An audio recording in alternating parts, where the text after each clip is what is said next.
Thanks for sticking with us here at 7:30. Cabarrus County and Iredell-Statesville students were back in the classroom today. Hope that first day went well.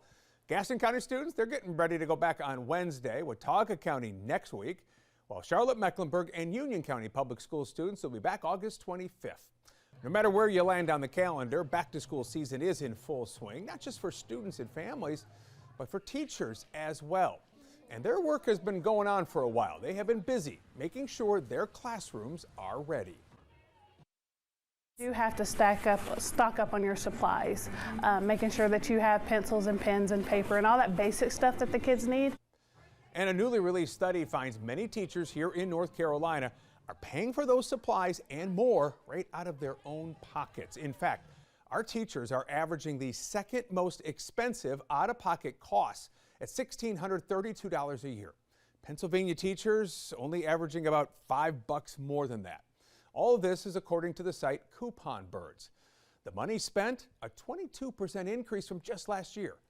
95% of the teachers surveyed across the country said these are all coming from their own bank accounts.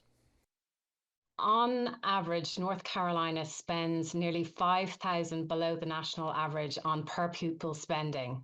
So already there's a deficit there.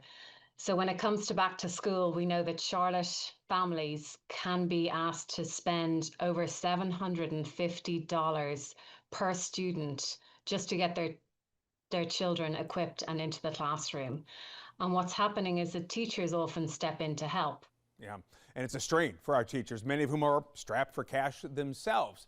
Earlier this year, North Carolina, you see it here, dropped to 43rd in the country for teacher pay, with the average pay nearly $14,000 less than this national average. And with a delayed state budget, pay raises for our teachers are also delayed. And we should ask for this money because teachers deserve it. But we must not do is absolve the General Assembly of its responsibility. We need to put the pressure on our General Assembly. They are holding money that is holding us back. Data shows teachers across the country are spending the most money on consumable school supplies. Your classroom decor, educational aids like books and games, class snacks, cleaning supplies, even first aid supplies. The costs on some of those things also expected to go up this month with new tariffs in effect. Think about pencils, for example. 2 billion pencils are made in the U.S. each year, but you need graphite for the lead in those pencils, and 75% of that is made in Asia. So these new tariffs could make supplies even more expensive for families and teachers. That's where spots like Classroom Central in West Charlotte come in. We know from data that students, when they do not physically have the materials, will withdraw, and that has terrible consequences on them staying in education. It's also a challenge for teachers because they're not able to focus on what they do best, teaching, and we see the attrition rate for teachers going quite high. Through the organization, teachers and staff at eligible schools in 6 counties and some charter schools can get school supplies for free. That's everything from pencils to games, all to help teachers do their job and help students learn better. Last year, Classroom Central says it distributed almost $12,000 worth of supplies to 248 schools in the area. The organization specifically focuses on high-need schools, where more than half of the students qualify for free or reduced lunch.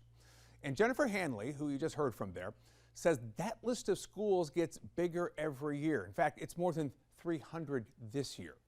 Now, later this week, Classroom Central will open its free store to hundreds of teachers in the area from partner schools. But it's not just for back-to-school time. The store is open once a month for teachers to restock their classrooms.